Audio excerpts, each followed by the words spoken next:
Sirens, Slammers, and Service, a podcast for female first responders by female first responders.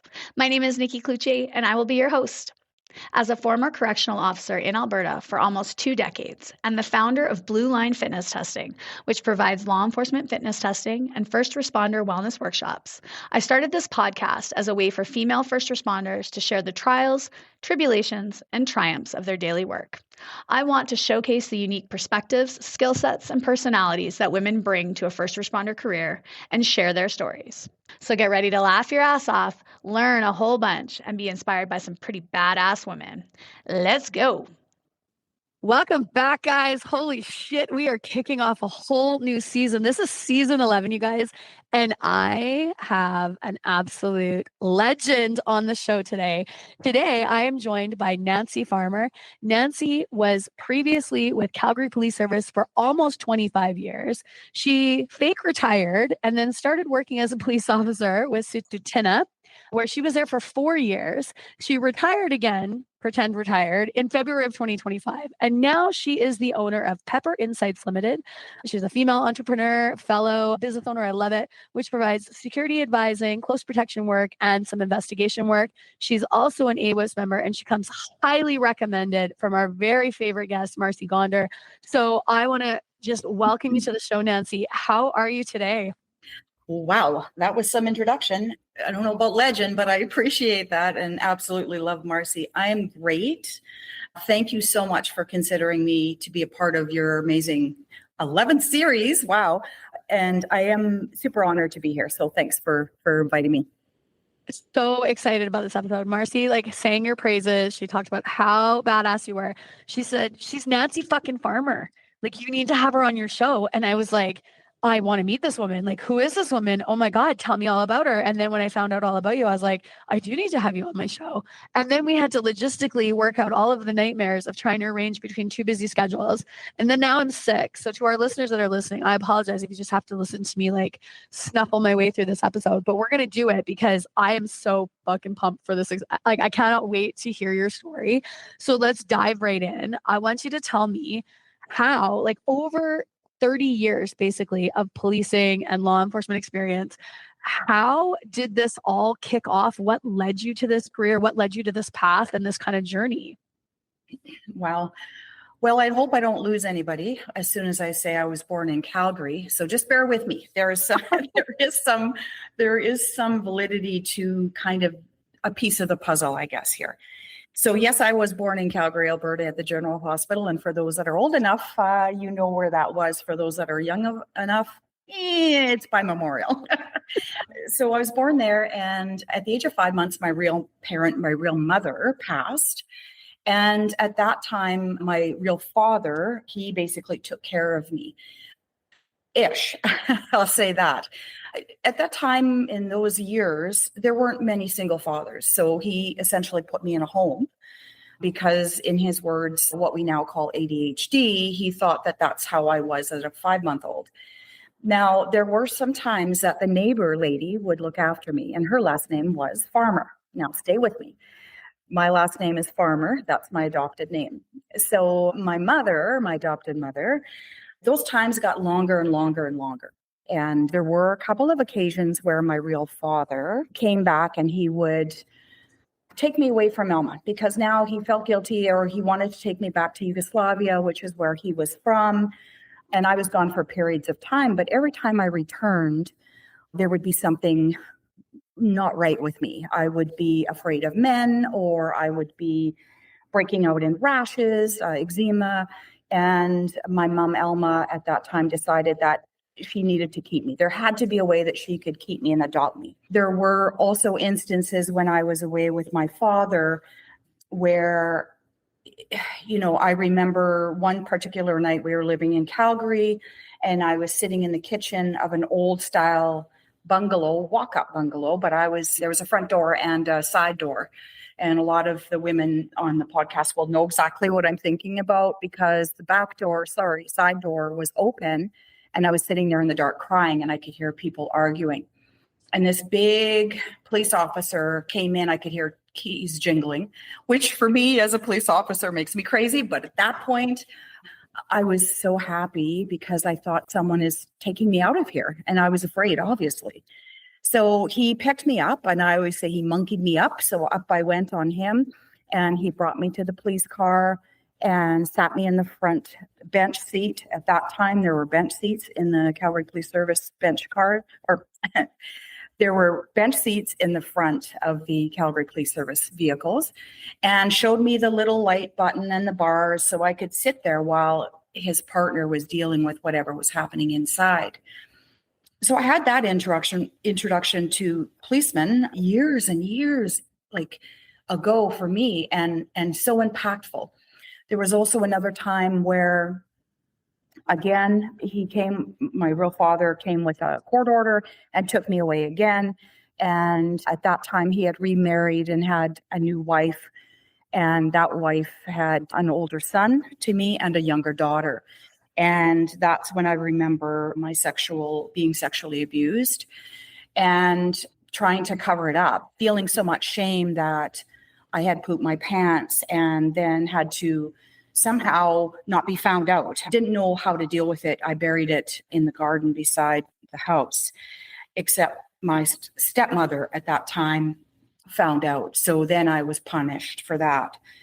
And it just became very, very difficult. But again, the interaction that I had with any police officer was always a positive one. Even though I knew they were taking me out of that environment, I knew I was going to be safe and hopefully back with the farmer family.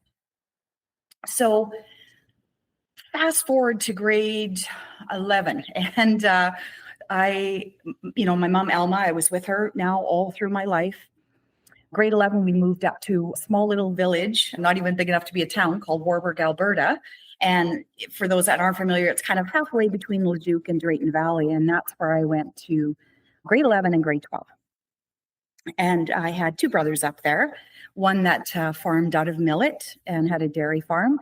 And that's where we'd always go for summer holidays, spend 2 months milking cows, getting up at 5 a.m. However, not really an idea of a holiday, but to me, that was it. You get up, you spray each other with the water in the barns. And my brother at that time would get angry. You'd build forts in the trees. You'd play tag and run over giant manure piles. And it was just really, just down to earth living. And to me, that was such a grounding. And then I had one brother that lived in Warburg, just outside of Warburg, and he had more of a hobby farm. So ducks and pigs and you name it, they were out there, and just had so much fun growing up. In Warburg, I graduated there with the big class of 30 of us. And, it was just such a different environment, right? And at that time, one of the teachers was dating an RCMP member, and his name was Ralph Servey. And it's funny how you remember key things, and now you understand the whole victimization of some of the people that we come across in our lives and what they remember and what's important that sticks with them. And so Ralph was there, and I remember the teacher's name, but I don't want to give too much out. And he was such an impact. Like, he would be at the school, he would talk to all the students and he's just a normal guy in a uniform. And I always thought that's perfect. That's how, because he doesn't know what's going on in everybody's life. And he treated everybody the same. And so that was another positive interaction that I had.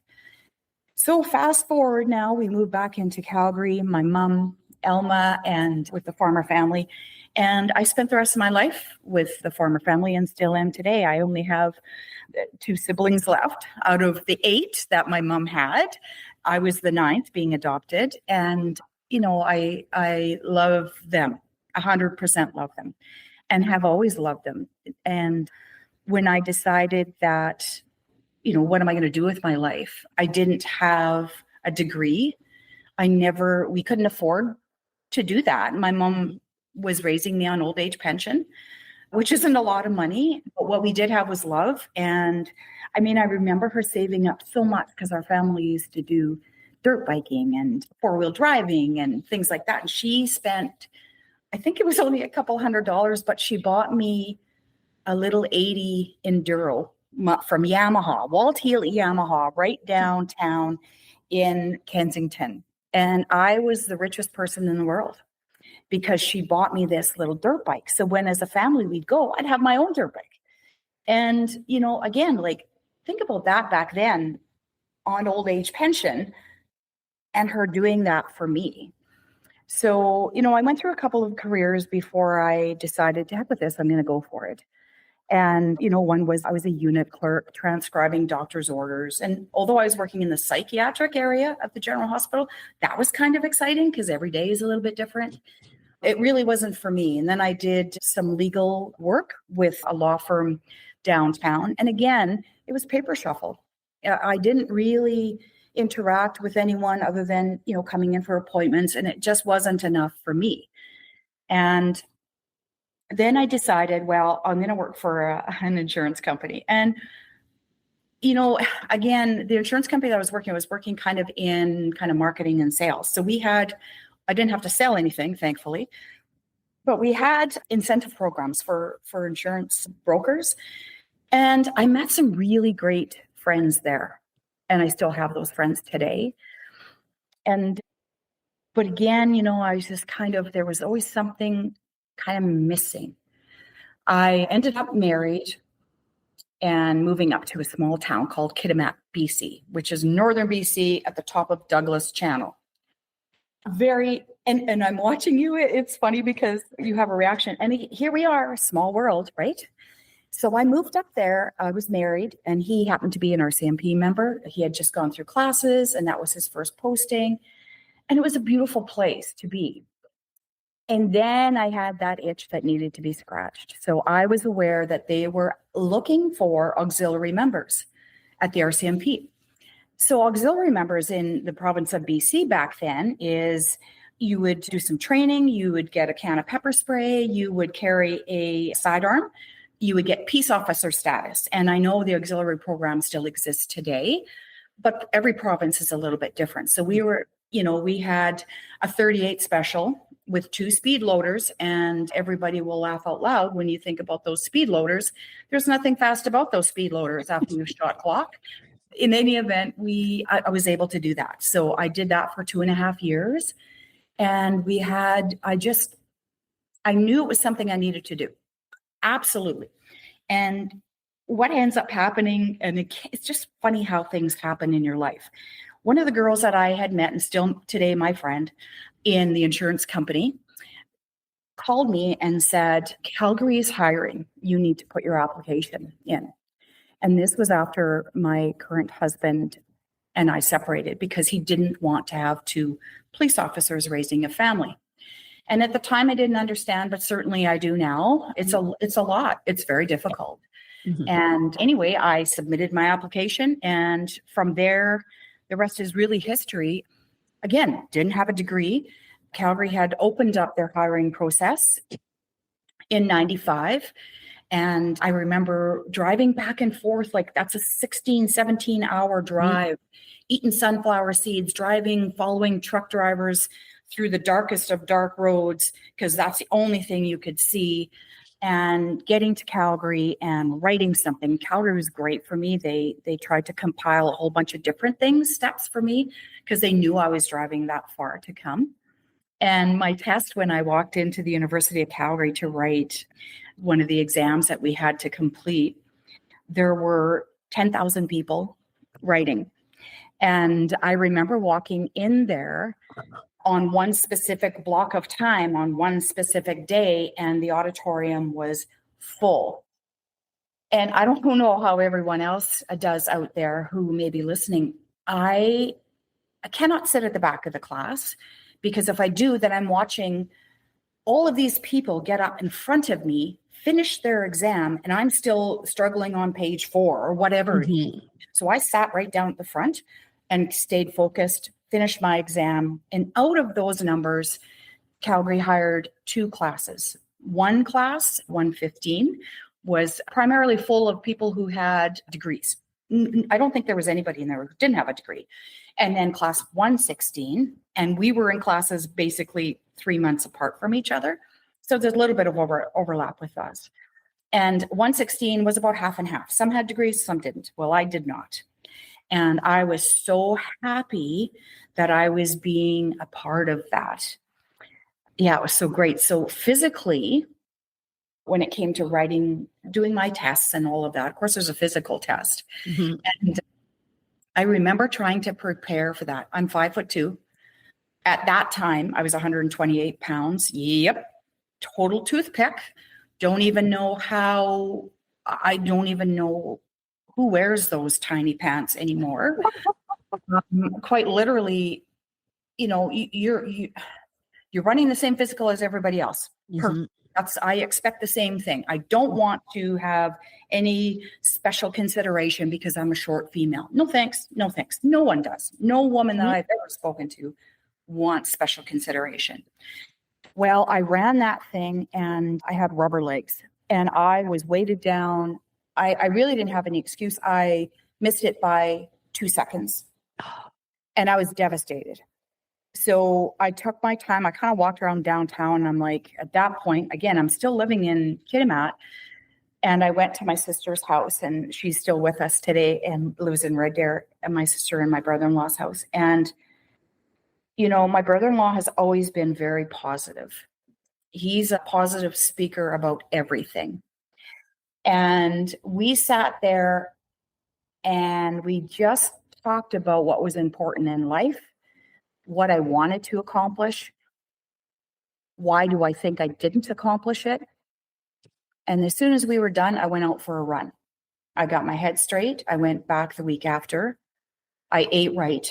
Of course, in your business, Nikki, you would understand all of those mechanics of not only the psychological side of being physical and achieving greatness, but preparing your body so you are ready to be physically challenged in whatever it is.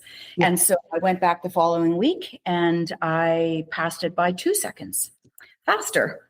And so I was very proud and I started my classes in October of 1995. Stay with us. We'll be right back. Blue Line Fitness Testing is a premier law enforcement fitness testing and training center based in Edmonton. Specializing in helping individuals prepare for the physical demands of a career in law enforcement, we offer comprehensive fitness evaluations, specialized training programs, and classes tailored to meet the unique needs of our clients. Our facility hosts a range of classes and are committed to fostering a supportive and empowering environment where clients can achieve their fitness goals. Our team includes experienced trainers who bring specialized expertise in law enforcement, self-defense, personal training, and rehabilitation. We engage through our community through challenges, events, and our podcast, and we are dedicated to helping individuals succeed in their fitness journeys and career aspirations in law enforcement. Are you looking to get started with your career? Come see Blue Line Fitness Testing, and we'll get you there.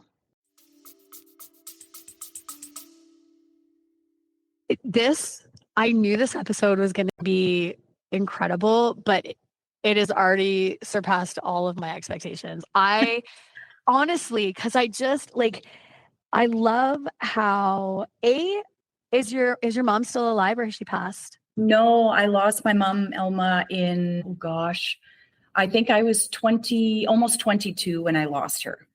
Yeah. Oh my gosh. Yeah. So were you already how old were you in 95 when you got on with Calgary Police? Well, there was only one person older than me in the class and we called him Grandpa and he was 31. So I was 28. I guess that would have made me the grandmother, although they didn't actually even think about calling me that, thankfully. So I was 28. So I was a little bit older before I started my career. But what I had was life experience. Yep. What I had was the ability to say, you know what, I can relate. Mm-hmm. I can relate to people who are homeless, who have lost everything, who didn't grow up with anything, but had love. And maybe they've lost that too. So I knew I could get through a lot of the challenges of policing, certainly in terms of calls for service and loss and all of those, things that we have to go to provide support. I knew I could do it because I've done it. Yep. I've done it in my own family. So, yeah. Yeah. Like I said, the history and the growing up, I think is it molds who you are. And I love that you mentioned, the school resource officer, because we've had it mentioned so many times that, the school resource officers, how they have made such a impact on kids in the schools. And so when I hear about the program being pulled out, I'm like, what are you doing? Like, no, like listen to this podcast, listen to all these people who tell, like, say the reason they got into law enforcement is because they had a phenomenal school resource officer. Like, are you kidding me? Let's bring that program back. And so I really think it's important that we touch base on that, because that is something that's so important. And the fact that, again, you're growing up and your background wasn't ideal. It wasn't awesome. It wasn't, but you still persevered and you still went through and you were able to, like stand up, do what you need to do the work you need to do, never give up, keep pushing through. So I think it's just phenomenal. I just absolutely love it. And it's funny because Kitimat, so my husband is from Smithers. And so I am well-versed in Northern BC and one of my first like serious boyfriends was from Kitimat. And so I've been up there. I know what it looks like. I know what it's like, all that stuff. So it's funny that you say that about Kitimat, and it is beautiful up there. So then the other question I have for you is, were you up there? So Lori White has been on my show, and she was the RCMP member that was shot and lost her leg. So were you up there when that happened? I feel like it fell maybe either just before or just after you were up there. Yeah, you're right. It was just after. Okay. I had left obviously to be in classes with Calgary, and then we had heard that news come in, and I was, because I knew all of the members. I mean, I could work with everybody except for my husband. Makes sense. Yeah. But Lori was not there when I was there. So she must have just transferred in after. Yeah. Yeah. So for our listeners, if you haven't heard that show, that's in I think we're in season 1 or season 2, way back when. Phenomenal show with Lori White. She did such a great, it's 2 episodes because we had so much to talk about. And again, her perseverance, her resilience to having lost her leg and then still going back and getting back into the RCMP. It just again, mind boggling, incredible. So love that. And I really like when you say, you're driving back and forth, you're putting that effort in. The strategies that are going to help you be successful. So sitting at the front of the room for the written exam, that's super important. It's awesome that you did that, knowing that that's what you needed to do, right? Because I think a lot of the people that I deal with, they go in and they don't take into consideration those things that they might need, which is sitting at the front of the room or sitting at the back of the room or bringing, something with them. Maybe they need something to distract themselves. Whatever you need to do to be successful, bring those things because you're going to need them to pass this stuff.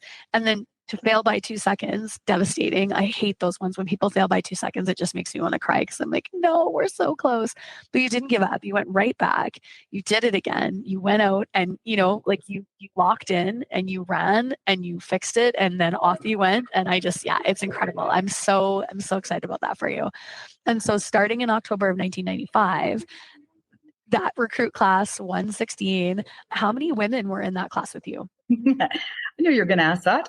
And that's fine because, we had only 5. So there was 30 in the class and there was 5 of us. And, it's funny what you learn when you get to a class. And we had an instructor at the time. And, at the time we all kind of went, really? But now because things have changed so much, I don't know that things would have been focalized that way. But they basically said, so you're either going to be divorced or you're going to be sleeping with your partner. Just get used to those rumors. And you know what? This instructor was absolutely right. I mean, let's call it what it is. Absolutely right. And, I was single at the time, so I didn't have to deal with any of those things. But, you just go through that as a woman. You are spending how much time in a car with mostly male partners. And by the way, some male partners wouldn't work with females because their wives would feel a certain way that you're going to sleep with your partner. And listen, even if you weren't sleeping with your partner, you were sleeping with your partner. Yeah. Which is come on. Do you think we're so out of control and so animalistic in a police car that you can't control yourself? That you don't have higher standards or morals to just bed someone down because you're bored instead of doing a call for service? Give me a break. Yeah. In any event, there were only 5 of us there. And most of the gals, 1, 2, 3, 4, 2 left, one fairly early. She was pregnant. And again, this is a thing that we go through. She got pregnant, I think I'm not 100% how many years within, almost back to back, I think. And then she decided to raise her family. She was actually a fitness instructor and super, super fit girl, and decided that family was important and she was going to do that. And then another gal left quite significant time later in her career and is just enjoying life in the beautiful province of BC and doing a little bit of kind of security type policing work. And one officially retired, and one's still doing some cold case work with the Calgary Police Service. So, we kind of went through, our class was really, really supportive of one another. We would always split into 2 sections of 15 for training purposes. So one section of 15 would be driving, one section of 15 would be at the shooting range. And, this is the only way they could do training and make sure that we were covering off everything. So we had a really good class, really a whole lot of good members in there. And so when you finished, did they because you would have finished still in 95? No, you would have been 96, right? Because it was October. Yeah. So you would have finished springish of 96. So back then, did they then give you this is the area of the city? Because I know Calgary is quadrants and they send you northwest, southwest. So did they send you out and you knew that you were going to that quadrant, or it was you bounce around the quadrants before you go through it? How did that work for you? For me, so everybody, basically, they ask you in classes. Typically, if you've done policing before, you get to go downtown, 1 district or 4 district, which is kind of a northeast quadrant. 4 district is another place. And because those places were really busy at that time, back then, you could go there if you had previous experience. Other than that, you would get kind of, where would you like to go? And so you put down your numbers and then you get to go wherever they choose. And so my first posting was in 2 district, which is the 17th Avenue office, up kind of by Westbrook Mall area. And the zone, so within each district, there are several zones. And I worked Bankview for a while. I worked Bowness for a significant amount of time. And the AJ Clubhouse was still down in Bowness. And the hotel was still wild. And, it was there was just a lot of work to do down there. And so I stayed there for quite some time. And then an opportunity opened up in 1 district. And I took it. I wanted to go down and police downtown. And down there I went. And while I was in 1 district, I was offered acting sergeant roles almost immediately. And typically back then you had to be on the job for at least 9 to 10 years before you would get acting opportunities, and certainly before you got promoted. So I took those acting roles as much as I could. And so what does that mean? I take on more responsibility. I manage the street for calls for service. I make sure that the men and women that are working there have a balance in their shift, so that's not just one car crew taking on everything. And then I decided to get pregnant. And so that was 2000. I got pregnant and I didn't say anything. I said nothing. In the immediate time that you announce your pregnancy, even if it's, I just missed my period, you're pulled off the street. And I understand totally. There was a lot of pressure because there were some attitudes back then of typical policewoman gets pregnant and goes off the job. So ergo ipso facto, 5.5 months, I decide finally that I should probably say something, because my husband at the time could not, at the time I should say, still today, my husband would be listening, he'd be like, what do you mean at the time? He couldn't put any more holes in my duty belt. There were no other room. There was no other room to put another hole to make it bigger. I was wearing my uniform pants open because I couldn't do them up. And you'll be happy to know that our female duty pants had stretchy elastic in the back, so you could expand. Anyway, so there was no more room. And I do remember one day, another policewoman who I love, and she'll know exactly, if she listens, she'll know exactly that I'm talking about her. And we had kind of met at the end of the hall. And I went sideways and she's like, are you getting fat, farmer? And I looked at her, and everyone calls me farmer. So I just do it to this day. Just call me Farmer. It's easy to remember. Yeah.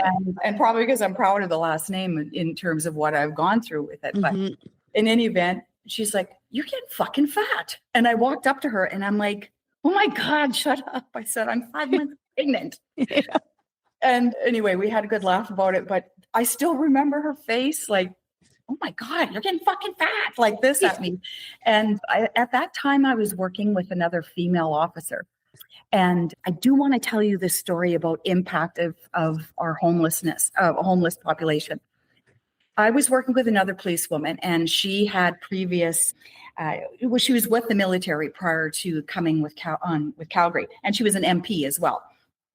Now, she had an accent from down east, and we went on so many calls, but we were both 5'2". It was like the two, dwarves going to whatever call. And we met prior to moving downtown. I had a passed out male behind a garbage can up in Tsuu District. And that's where I first met Dickie Stimson. And Dickie was giant. He was like, I don't know, 6'3", 6'4". He was giant, probably 270. Like, he was just a big guy. And he suffered with addictions. And I remember rolling up, and I had heard about Dickie because everyone has pictures from Dickie, right? And like that he drew or someone drew for him. I don't know, but I like to believe that he drew them. And I went up to him and I said, "Hey man, how are you?" And he's like, "Hey boss lady." And it was awesome. I just, honestly, I love him, and he's now passed on. But I said, "Dickie," I said, "look at the size of you and look at the size of me." I said, "There's no way, man, I can lift you into the back of my van. Can you crawl to get in, and I'll take you somewhere to sleep?" And he's like, "Okay, boss man." And he climbed in there. I took him downtown. We got to arrest processing. And you know what? From then on, anytime I saw him, he'd want to protect me. We walked through the Cecil, myself and my partner, and he started calling us his Charlie's Angels. And honestly, like, he'd come up to me in the Cecil with a big jug of beer, and he'd be like, "Hey girls," he says, "if anyone gives you any problems, let me know and I'll fucking kill them for you." And I'm like, "Dick, you don't have to do that, but thanks, son." And we just became that kind of relationship, right?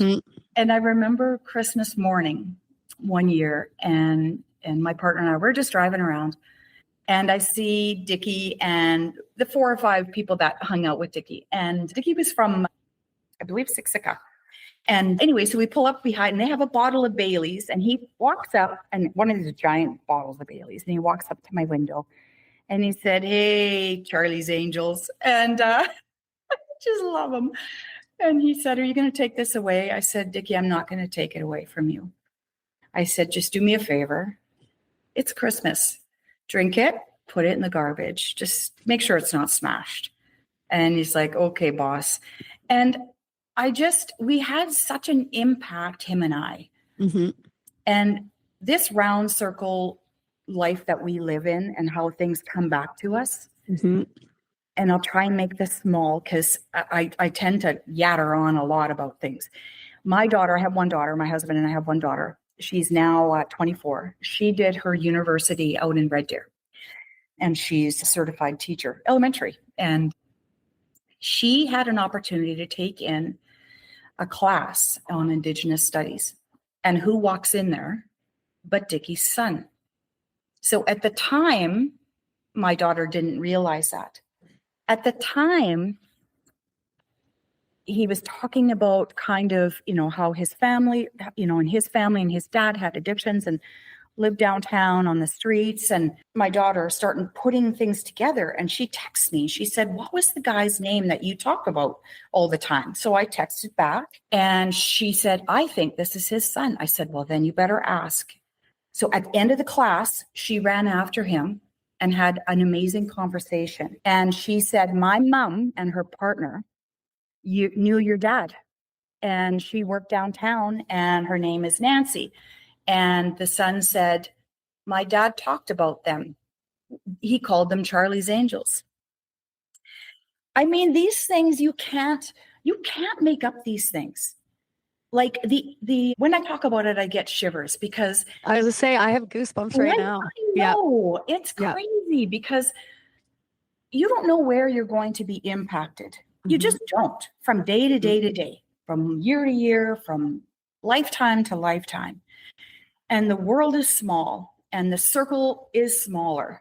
And, you know, Dickie always treated us with huge respect. And I think a lot of that really kind of led me to go to Tsuu T'ina after, because I wanted to know more about the culture and the ceremony and some of the tragedies that, guess what, we don't get in school. We don't know. Mm-hmm. And I really do think I can thank Dickie for leading me that way. You know, I always carried tobacco downtown because it was important. Mm-hmm. Dickie, in fact, he said to me, if you ever get any trouble, just tell them that you're in your moon phase and they're not going to fuck around with you. Like moon phase, because women possess so much power. Yeah. Right. And and these are things that I've always held close because it's important. It's really important. So yeah, I kind of went off topic there a little bit, but I just wanted to bring you back to that circle and how Dickie still impacts me and had an opportunity to impact my daughter through his son and his artwork and the amazing things that he's doing now. So pretty cool. It is. It's so incredible. And like you say, there are those people that we deal with out there that do leave a lasting impact on us, like in a positive way. Right. And I mean, same thing. I had inmates like that I would deal with and that I would, you know, meet and learn their story and deal with them like on repeat. And they would come in and get out, come in and get out, come in and get out. And you'd say like, what are you doing? Like, come on, make some good choices. And sometimes we lost them. I had one female who ended up overdosing in jail. She'd swallowed some balloons and she ended up dying. And I had to go to the investigation and basically speak to like, did we know that she had the balloons? What was happening? As at the time I was a manager. And I had the opportunity to see her mom. And I just said, listen, you know, I'm really sorry. Like, I really liked your daughter. She was hilarious. She was one of the funniest inmates that ever, but she'd had the roughest life. Like she, from the age of like, you know, again, 5 months, 6 months in and out of care, sexually abused, like very similar story to yours. Right. And unfortunately she chose a different path, right? She chose drugs and addiction and that path. But she was still like, we used to call them good cons. Like she was still a good con. You could talk to her. You could say, like you had said to Dickie, I'm not going to take it away from you, but like, don't be a dickhead about it. Like do it, put it away. You know, like, obviously for us, if it was like something they were allowed to have, you know, or I'd be like, you need to like deal with the situation. Yeah. You're having a beef with somebody on the unit. Like, I don't care, but like sort it out and I don't want to hear about it. I'm like, okay, no problem. Yeah. And right before she actually had overdosed, I had a very long conversation with her in her cell and I could see she was like starting to tank. Like she was on that downward slip where I was like, an OD is basically like, it's coming. And I was like, her name was Lillian. And I was like, Lillian, like you need to pull it together. Like you are going to die. If you don't change right now, this is the point. You're going to die. And she looked me dead in the face. She goes, I know, Miss T. And it was like, but are you okay with that? And she was like, well, you know, shit's going to happen. And I just was like, but you have gifts. Like like there's still things that you can do in this world. Like this doesn't have to be your life. We can, you know, there's things out there that we can change. We can help you. And she's like, I know that too, Miss T. And I was like, okay. And then that night she hooped the balloons, you know, swallowed the balloons, transferred out the next day and then OD'd in Lethbridge, in the jail in Lethbridge.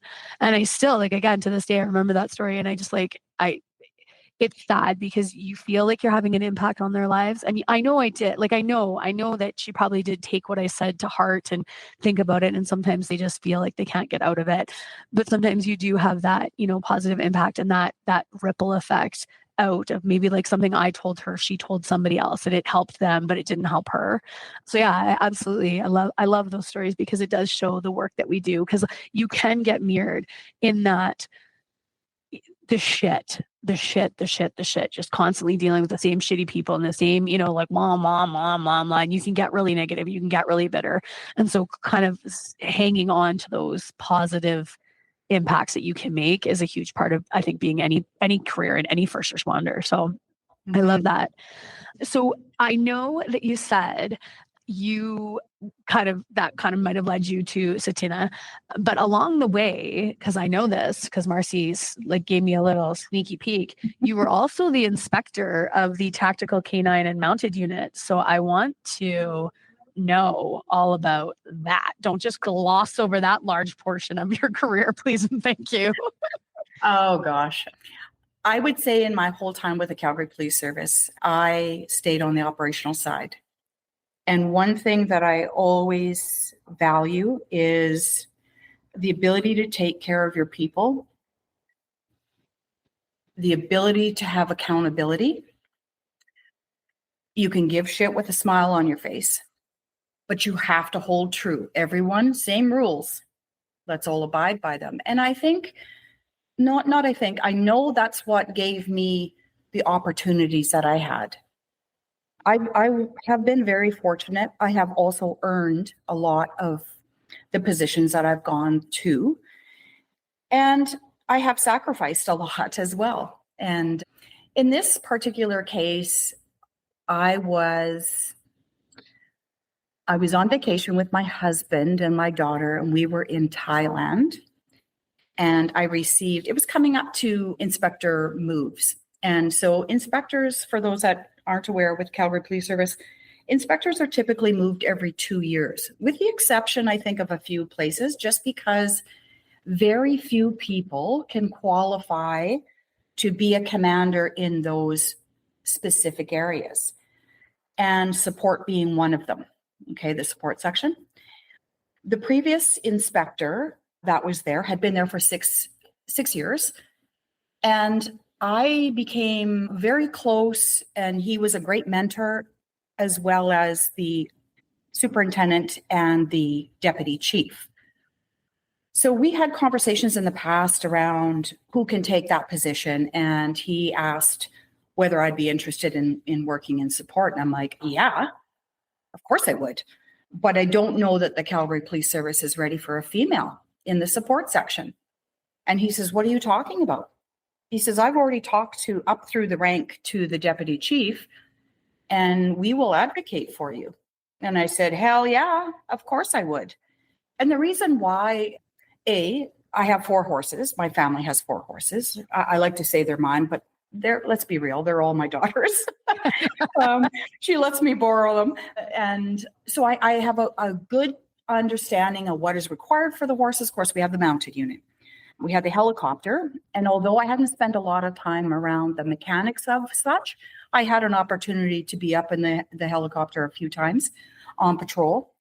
The canine unit, who doesn't love dogs, even though they're little land sharks? But these are all things that I just are near and dear, the love of animals and things. And then, of course, I was a crisis hostage negotiator on the team, and he was also our oversight in terms of that team. So a lot of times we're deploying with the tactical unit. So I was aware of, what a flashbang was, and, excuse me, and what are the strategies? And once uniforms are out of inner containment, when tactical takes over, what are we trying to accomplish as a team? And so I was well aware of that, and of course, very happy that I could be considered for that.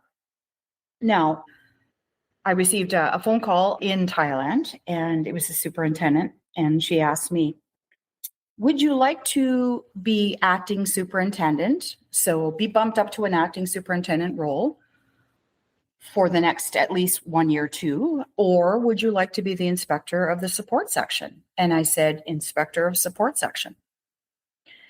And lo and behold, that's what I had. That's what I was awarded. So I went there in February of 2017.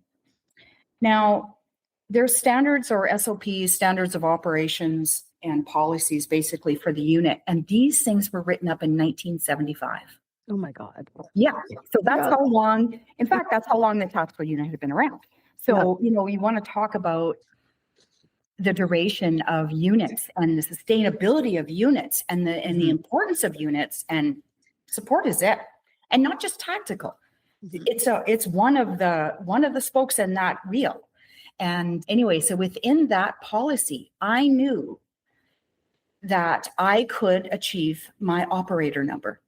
So just so you know, every tactical officer, when they come in, earn through BTOC, which is our basic training, tactical officers training. And so they have to pass all of that. And that's physical and close quarter, heights testing, close quarter testing, physical testing, scenario testing, you name it, shooting, all of these things and all the specialties that tactical has. And you go through it's a 6 months in-house BTOC training. Now, I didn't do that because obviously I'm not an operator. I'm not going to be functioning as an operator. And there was no way, watching all of the training, that there was no way I would have been able to pass it. I mean, I'm physically just not strong enough. And as a woman, we don't have that upper body strength to do a lot of the things that the guys had to do. And so I'm aware of that. I know what my limitations are. But I like to say I'm a chihuahua and I'll go for the throat and just hang on and do what I have to do. But at the time, I knew that if I became certified as a hostage negotiator, which I was, if I took my critical incident commander course through CPC, Canadian Police College, which I was, and that has a 25 to 30% failure rate. And I did pass that and achieve that status as well. You had to attend so many high-risk calls, so gun calls, kidnappings, all of those things, which we kept track of, and then so many high-risk warrants. So, known to carry, all of these things where we have to go in stealth and, just very, so I managed to accomplish all of that. Oh, and I shouldn't forget the tactical commander training. And of course I did that.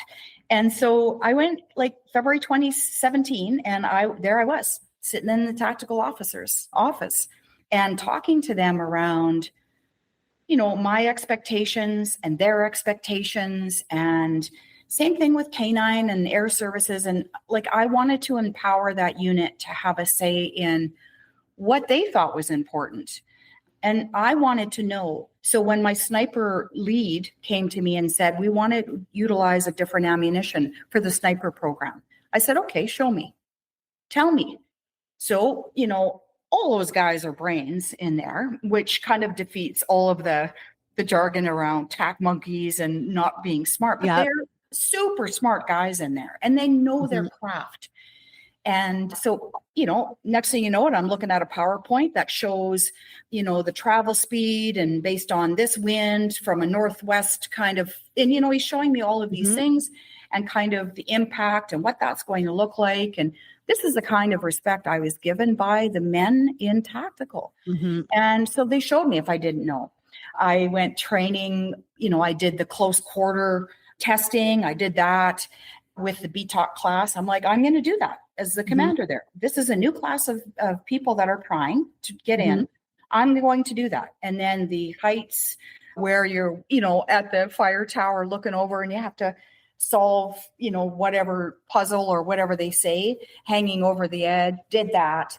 I went rappelling with them in the Big 4 building and, somehow I had to squeeze my body. And I don't know how they did it because they're big guys, but through this little square, I had to rappel inverted face down 4 flights and down I went. And I was getting stuck in this square. And one of my officers had to say, tuck your ass in, farmer. Because I had arched my back trying to go through, thinking that's what I was supposed to do. No, not at all. But we had, all with respect, 100%. And I laughed. We laughed so hard when I finally got to the bottom because I was willing and open and ready to do everything that they were doing. We did pit maneuvers, which at that time, the tactical unit was the only unit that was allowed to deliver that for high-risk calls. So there I am driving, tapping them off, and then getting in attack mode behind the cluster of the guys going to the car. And it was funny because they'd be like, okay, you need to go in the back because you're screwing up our flow. But I mean, I was there, right? I was learning, and they were nothing but respectful with me. And it was just probably the best time, I would say, in my entire career. I mean, there were great times all throughout and great mentors. And some police women that were just so good for me in terms of growth.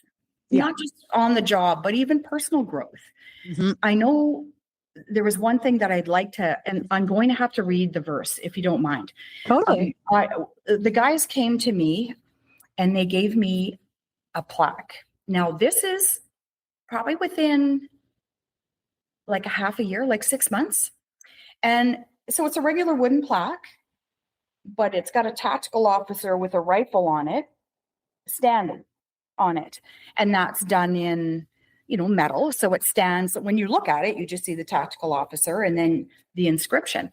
And, it's basically about leadership. But this one part is the part that just meant so much to me. And I'm just going to read it here. The inscription said, though it is not always spoken, it is always appreciated. Thanks for always having our six and fighting the unwinnable battles behind the scenes. You have always demonstrated mission, men, then me approach to all the concerns the tactical unit has. You've always done it right, and in the process have become the most quintessential leader the majority of us have ever had the honor of serving. So, if I wasn't ever empowered in my entire lifetime, I was then. And this is not something I received when I left. This was something I received shortly into my time there. And the other thing that I'm very proud of is there is a tactical honor board on the wall, honor roll board. And my name is there with my tactical operator number of 163. And these are things that, listen, everybody wants to be a police officer. Everyone wants to do the cool stuff like tactical does. And there I was working with an amazing group of men and women in K9, in air services, in the mounted unit. I'd go riding with them and patrol with the horses downtown during Stampede. Chaos. Yeah. There would be a cog come rolling into my office from the hallway, and then you'd see a dog come running in after it. And I'm like, please don't be an operational dog. Please be the drug dog. Yeah. And it would be an ops dog, and he'd come and lay there and just be a dog. Mhm. I was able to just participate in every one of those areas in one capacity or another, whether I was viewing or whether I was getting an idea how they train, clicker training through K9. And, they're just amazing people there, the men and women. And I was a part of that. And, it really was difficult for me to leave when I did leave. And unfortunately, that was probably the hardest decision I ever had to make. And it had everything to do with our pension and nothing to do with the area that I was in, because listen, they would have had to pull me out of there just because of the talent and the pure desire to do the best thing for the citizens of Calgary, which I don't want to sound all political there, but it kind of sounded that way. But they are really driven that way. They are, all of those units. So really great. I just love how you describe the leadership style, because I think that is the key thing, is like there are really, really great leaders in first responder careers, and there are really, really, really, really, really bad ones. Mhm. And the best leaders are the ones who are willing to let their frontline staff be the subject matter experts, which they are, and give them the permission to, you have a good idea. Why? Show me, tell me, present it to me. Because if you empower an officer with that and you let them run, they will come to you with the best freaking work they've done in their entire lives, and you can take it forward. And sometimes you get successful with those proposals, and sometimes you get told no, and it can be very frustrating, especially when you see how much passion your frontline staff have put into that proposal and you know that it's the best idea, to get shut down at a higher level. I've had that happen to me too. But the fact that you allow your officers and you give them that ability to share that alone leaves you in good stead with those people, because they say, at least she freaking listened. Yes, I know that was out of her power, but at least she listened and she took it forward. And then the other side of it too, of being, you get in there and you do that work with them, and you are willing to do the nitty gritty, and you're willing to see what they do and to not forget where you came from. Because a lot of leaders, I'll change it, a lot of managers will change. As soon as they get into a management role, they forget where they came from. And that's the biggest complaint that comes from frontline staff. And so to still be like, holy fuck, this is really hard. Like, this is really hard. And this is really kind of scary. And like, I'm face down in a tube and I'm stuck and I'm like, and this is what my staff are going to go through. So yeah, when I need to advocate for them, I know what it's like because I tried it and I did it. And so I think that just speaks volumes to your leadership style. And I love that. And so you said, so you had to choose to leave. So was that the first retirement foray? Yeah, that was, I had 10 days to make my decision. And, it's really around the pension and what was going to be happening and basically a loss of pension had I not made my decision. And, it was so hard. Like I said, I wanted to beat actually the previous inspector, if he's listening, being there for 6 years. And, you talk about leadership versus managers. I had nothing but leaders in there at all ranks. My sergeants were leaders. My constables were leaders. They were just that. They were just amazing in all of the areas. And I had to make this decision. My family was involved, and that decision at that time was the best decision I could make. Mm-hmm. And it was hard walking away. It was really difficult because it was the best place ever. It really was, in terms of everyone working together for that kind of common goal and the feeling of accomplishment at the end of the day. And there were difficult times. I mean, if there's, we went through a number of shootings that, tactical officers, they're trained, they have to take that shot. And if people out there think that it's easy and they just do it because they're trained and they don't have any kind of energy around it, they're so wrong.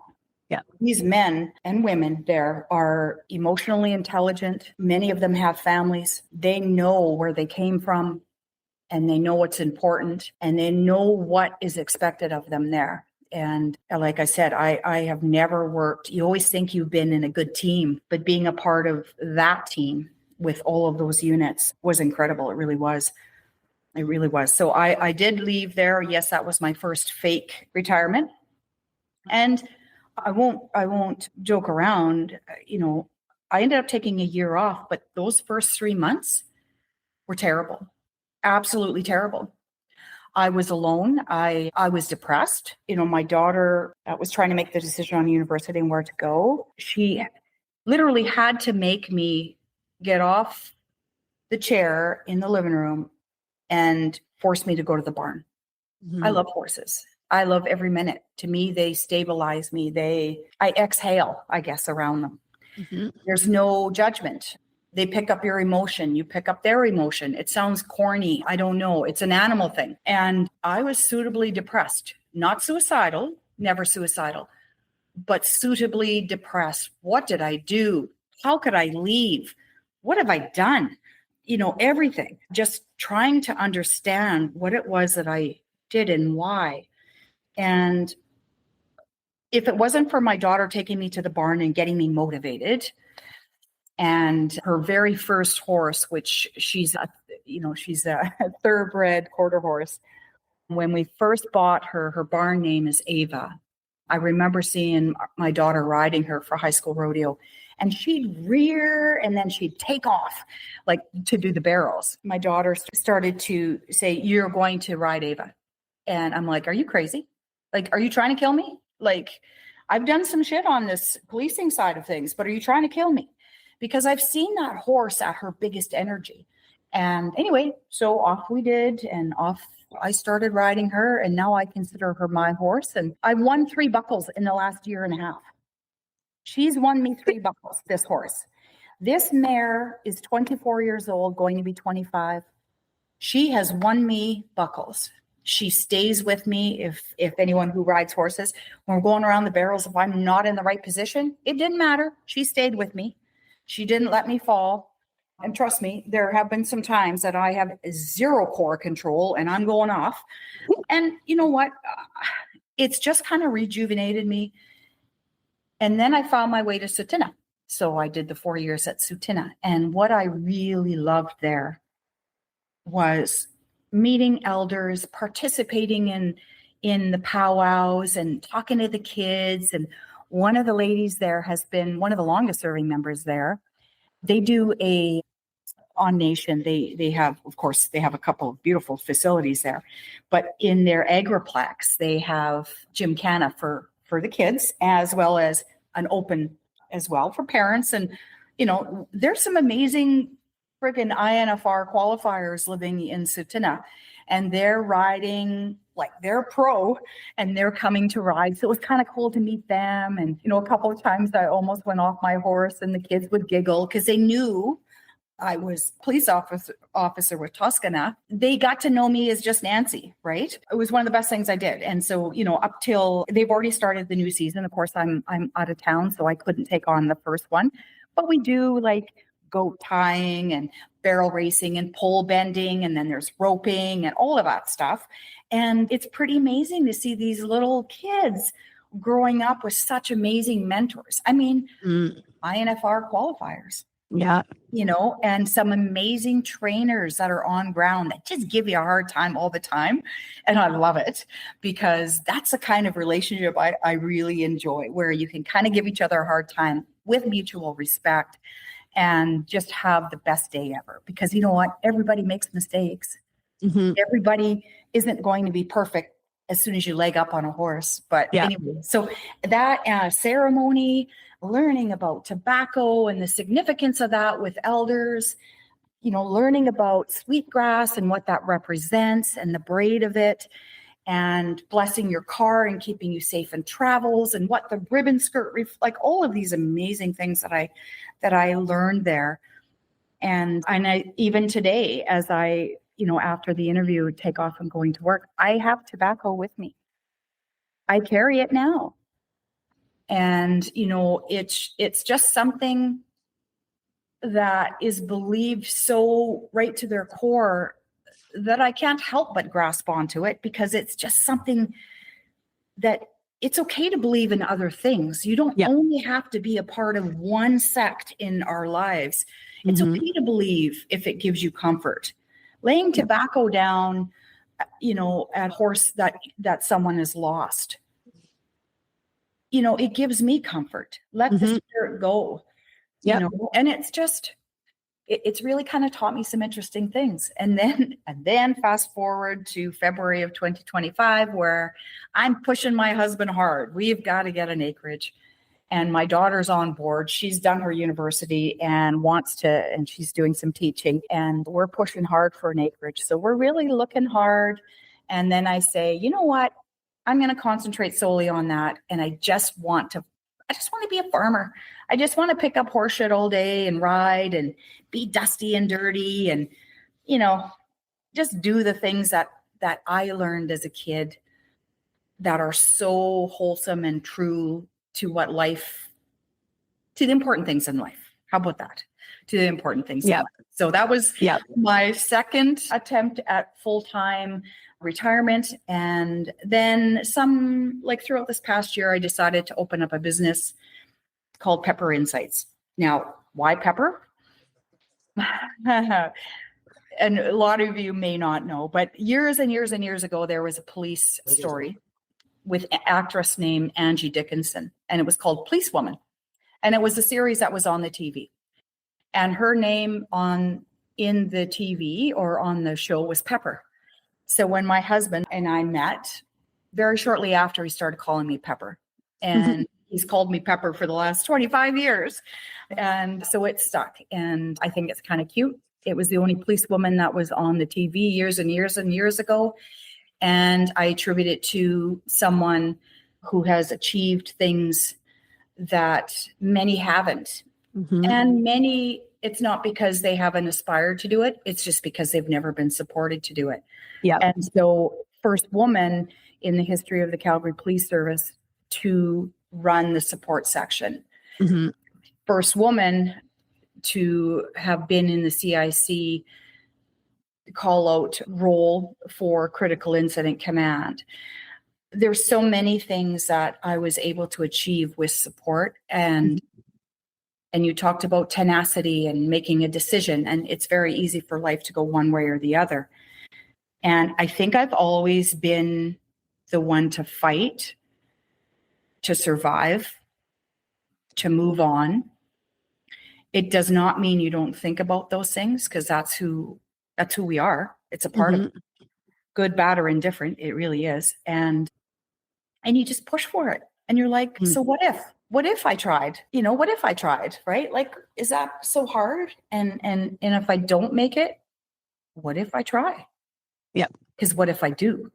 Yes. And that's me. And you know what? I don't walk around. In fact, my husband talks more about it, because I don't talk about it. Oh, I did this and I just don't. I know what I achieved, but I made some amazing friendships along the way and still have today. And I aspire, there's some beautiful women investigators that I have in my life that have done some amazing undercover work and some amazing cold case investigations and solving them. And I just think, wow, that's pretty cool what you've done. Yeah. So I look around and I see the women that I've met, women I can't wait to meet, that have done some pretty exceptional things. Yeah, I think it is that is a gift of women, is that it's a gift and a curse, I say, because we don't necessarily celebrate and recognize what we do. We just kind of go like, yeah, I did it. But we don't actually like sit back and go like, holy shit, like that's actually really big and really important and like, wow, right? But then we're also like, we recognize it in everybody else around us, which I think is the gift, is that we point it out in other women. We're like, excuse me, do you see what you've done? Like, you're incredible. And then as the woman who's being told you're incredible, you're like, well, no, I mean, it's just like, that's just normal. And you're like, no, it's really not. Like, sit back and think about it. Sit back and think about all those things, right? And it is really incredible. So yeah, I agree. I think it's just, it's a curse and it's a blessing all in one. Like, again, like I was like, I'm writing notes as we're talking, and I'm like, I need to bring her back so we can talk about this. I need to bring her back so we can talk about that. I want to know more information on this. I know our listeners are going to want to know more information on all this stuff. So we'll have to arrange to have you on the show again, because it's been incredible. And the time that'd be great. Yeah, absolutely. But I'm pretty open. So yeah, I'm pretty open. I'll answer anything. I love it. I do want to start to wrap up though.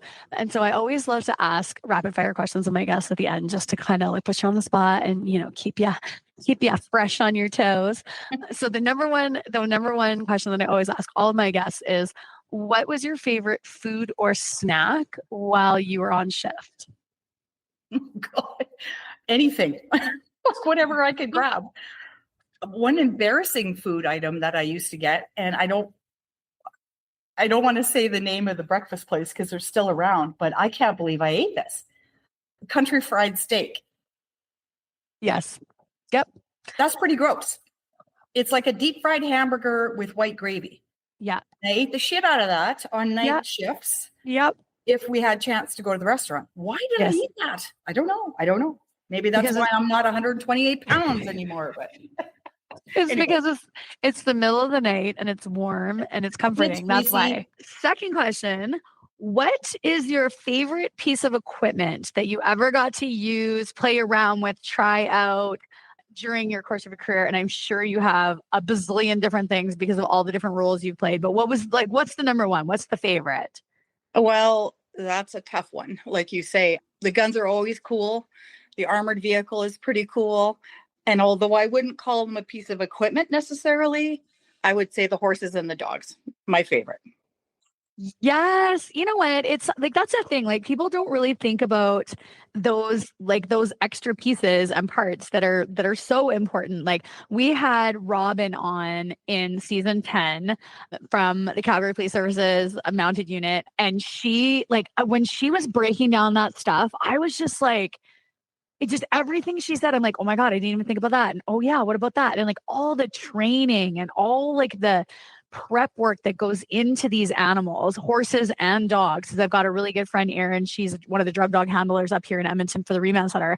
And seeing her train her dogs. And when she first got her first dog, Miley, and watching like all the work that goes into those animals, but not only the work, the care and the love and the intention and the connection that the officers have with those animals is just incredible. And then seeing the effect that those animals have on the public or on the people, right? Like, for horses, everyone is just like, whoa, like, let me come up, let me look at the horse, let me see the horse, let me touch the horse, right? Dogs, again, even the drug dog at the jail, when Miley would come onto the unit, the inmates were like, oh crap. But the staff were like, yes, puppy, come on over here, right? Just makes everybody happier. So I absolutely love that. Did you have a favorite dog or a horse that you like rode or played with, or, had come to your office all the time? Well, I can't say that I had a favorite, but you're absolutely right in kind of your analogy around that. Yeah, okay, there may be a tool, and how people really like to see them because they are animals, and it's a puppy, and they all have roles and responsibilities, but without that kind of, I guess, connection, you're not getting far. And you can see when, how many people want to come and pet the horse or pet a dog when the officers are at a special function or a community thing. And it can even be an operational dog, one of our land sharks, right? So, but they're just so amazing, and so, trained so well that it's, I don't really have a favorite. Like, I did handle Phoebe once, and she's so strong. They're all strong, right? They're just so motivated. And then on the horse side, I mean, I started out riding a horse, Maverick. I rode him a couple of times, and he's long since been retired now. And he was just a straight quarter horse, and instead of all of the giant ones that we have now. But yeah, it's probably the best thing because they give some love to you back. That's awesome. And so on that, because when you were in Tsuu T'ina, you were riding. So did you bring your own horse there, or was there horses out of Tsuu T'ina too that you were like that the officers use? Yeah, well, the officers wouldn't necessarily patrol on the horses in Tsuu T'ina. So at the Agriplex, there is a program, and the program has, I'd be guessing, but I'm thinking at least 10 horses. And so if the kids in the community want to come and learn how to ride, how to rope, how to just be around them, the animal husbandry kind of stuff, like how you groom them, how you put the saddle on, like all of these different things, the kids have the opportunity to use them there. In my case, yeah, I brought my horse. So it was that much, it gives me more experience and more training, and B, I can hang out with the kids and not take one of the community horses from any of them. So it was great. Love that. Love that. Yeah. Okay. Last question I have for you. And I think this was really good because you come to this career from such just varied background, just different things that you faced. Just what would be a piece of advice that you would give to somebody that's looking to start a career in law enforcement or just as a first responder? Take a chance and do it. Like I said earlier, what if? Yeah. What if you fail? What if you fail by 2 seconds? You go back and you run it. If it's something that you believe that you can make an impact, even if it's small, because unfortunately we don't hear it enough in many of our careers, is we don't hear it enough that you do make an impact. But I think if you lead with your heart and then lead with the tools of policing later, people pick that up. We've all had supervisors that we know are shit. That we know we could bleed out in telling them something and they could give two shits, but they pretend they do. And we can see right through that. So if that's something you want to do, there's a sixth sense that we all possess as women. Trust it, go for it, train for it, be ready for it. Lead by example once you do get it.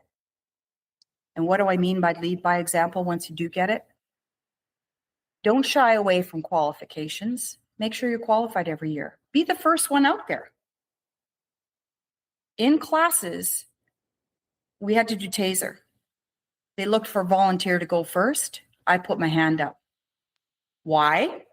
Because I didn't want to watch everybody else go through it. I thought, if I'm going to be the person that's going to pee themselves or shit themselves, let's get this over with.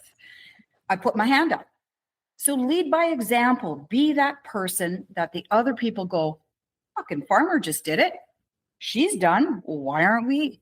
So if you want to do it, just know yourself. You're going to see some shit in your career. You're going to experience some shit. Be respectful of rank. even if you don't really love the person, and be real. Go for it. I love that. I freaking love that because you're exactly right. What if you are successful? What does that mean for you? What's that going to look like for your life? And yeah, be the first one, be the one that steps up, be the courageous one, be the brave one, get it over with, get it done with. I'm the same. If it's like, oh, we have to do this thing, I'm like, I'm going first because I don't want to wait until the end. I don't want to sit through all these other fucking people. Like, let me get it in, done, and over with. Yes, please. I'm done. Then I can sit back and like relax, laugh at the other people that have to do it. I'm going, I'm getting this shit done. So I love that. Oh, Nancy, this has been phenomenal. Thank you again for coming on the show. Like, for sure, we'll arrange our schedules. It'll take us 2 months, so we'll just get it sorted out.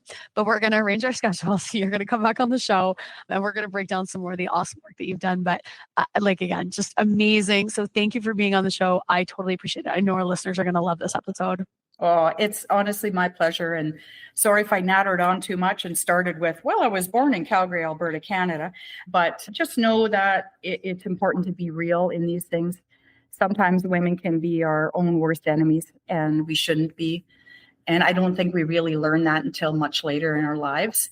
But it was a pleasure. And yeah, it'll probably take 2 months, but I'm happy to talk. Awesome. We will talk again soon then. Okay. I hope you have a wonderful rest of your day. You as well. Thank you. Bye.